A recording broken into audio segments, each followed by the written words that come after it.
I get asked a lot by students if Jesus knew when he entered Jerusalem that he was going to be crucified. How much did he know? And that's a tough question to answer. But one thing we can do is look at what we call the signs of the times.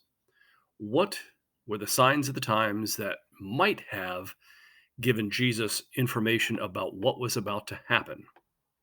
So let's look at them. Well, first of all, Jesus knew that the Romans controlled the territory in which he lived, which was known as Judea. Okay, and the Romans sent a governor to Judea, right? And we'll talk a little bit about that in a second. But the Romans were in control. Jesus would have known that the Romans were oppressive towards the Jews. It wasn't necessarily an easy lifestyle for the Jews because the Romans controlled everything. Now, number three, Jesus knew Judea being controlled by Rome meant that Judea was also controlled by Caesar because Caesar was in charge of the Roman Empire. And Caesar wanted Judea to remain peaceful. Now, Jesus would have also known that Pilate was the governor of Judea and that Pilate had to answer to Caesar anytime there was a problem in the territory. Pilate had to answer to Caesar. Caesar wanted nothing more than to keep the peace. So here's the chain of command, and Jesus would have known this.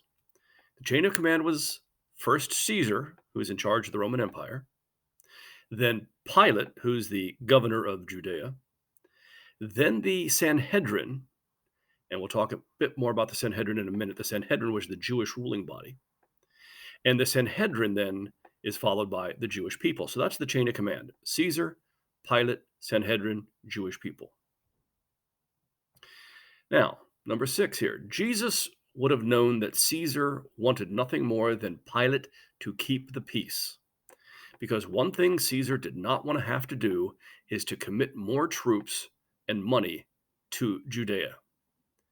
It may not have been the best area to live in, but it was still territory and it was still owned and ruled by Rome. So it did add to the riches and the wealth of Caesar. Okay. And so Caesar had other territories he wanted to conquer, and he needed his troops to do that. And he didn't want to have to send troops to Judea. That would not have served his purpose at all. So we want to keep the peace in Judea so that so that Caesar doesn't have to do anything like send troops or commit money. Now, number seven, Jesus knew that if Pilate did not keep the peace, Caesar is going to be upset and might even transfer Pilate someplace worse than Judea. Remember how far away from the riches of Rome Judea was, and Pilate did not want to be there, but he had to be there because that's where he was sent. Now, what if he was sent someplace even worse? So Pilate is intent on keeping the peace. Now, number eight here, Jesus knew that to keep the peace in Judea, Pilate relied on the help of the Sanhedrin. Again, the Sanhedrin is the Jewish ruling body. They had no civil authority, they only had religious authority. Now, jumping ahead a little bit, we'll remember that the Sanhedrin has to go before Pilate when they want to crucify Jesus, because again, they have no civil authority, they only have religious authority. Okay. Now, the Sanhedrin and Pilate have this uneasy relationship. Pilate and his soldiers were oppressive, but they weren't necessarily as bad as they could be because Pilate wanted to keep the goodwill of the Sanhedrin, right? Pilate relies on the Sanhedrin to help him keep the peace. So he wants to have some goodwill between he and the Sanhedrin. So it's a matter of this uneasy relationship.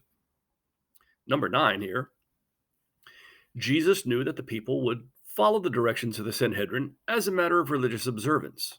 So, generally speaking, the people would try and keep the peace because that's what the Sanhedrin asked them to do.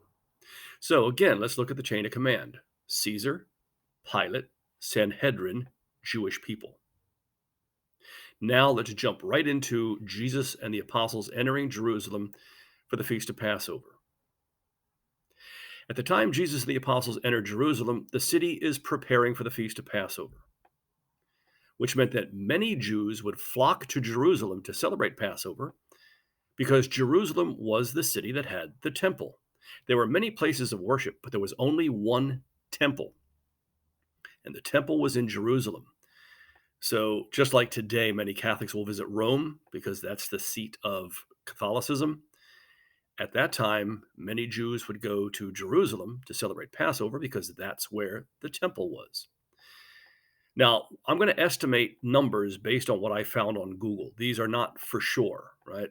But let's just say there's 40,000 people who live in Jerusalem naturally, right? Anyway, so they live in Jerusalem no matter what. But because of Passover, there could easily be 50,000 people there. So the city is crowded. How crowded and what does it mean? Well, let's look at your own house, right? So maybe you have a 4-bedroom, 2-bath home and 5 people who live there. It's mom and dad, you, and 2 siblings, okay? So with mom and dad having their own room, you have your own room, your 2 siblings have your own room, everybody has their own room. But of course, at times there's a fight for time in the bathroom. Okay, now imagine it's Christmas, maybe Hanukkah, maybe some other observant or some other holiday rather for your family. And your parents tell you that 2 more families are going to be staying in the home for the holidays. Now you're not going to have your own room, and privacy in the bathroom is going to be even harder to come by because there's so many more people. That's how it was in Jerusalem at the time of Passover. So naturally, tensions arose among the people. Now, they still want to keep the peace. I mean, they still have to do that. They don't want Pilate and the Romans coming down on them any more than they already do. So they still want to keep the peace, but now there's tension, more so than normal. Okay, so let's recap our situation. Caesar is relying on Pilate to keep the peace.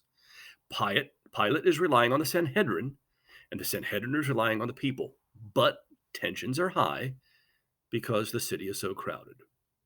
Now, add to the mix that Jesus is coming to town, and in Jerusalem, there are many Jews who believed Jesus was the Messiah and many who did not.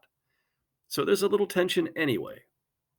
And when Jesus enters to the rock star treatment, to the red carpet treatment, and people start throwing the palm branches at his feet as he's entering Jerusalem, tensions heighten even further. Now, this is going to create some instability. Tensions are high. The peace is fragile. And Jesus, coupled with the fact that Jesus would have known about the prophecies that talked about the Messiah and the kind of death the Messiah would suffer, knowing that he was entering a crowded city that was already tense because of the overcrowding, and now he, with some believing he is the Messiah and some believing not, he knows the tensions are going to rise even further. So while I cannot say for sure, we can say Jesus probably could deduce that yes, he was going to enter Jerusalem alive, but he was not going to stay alive for very long.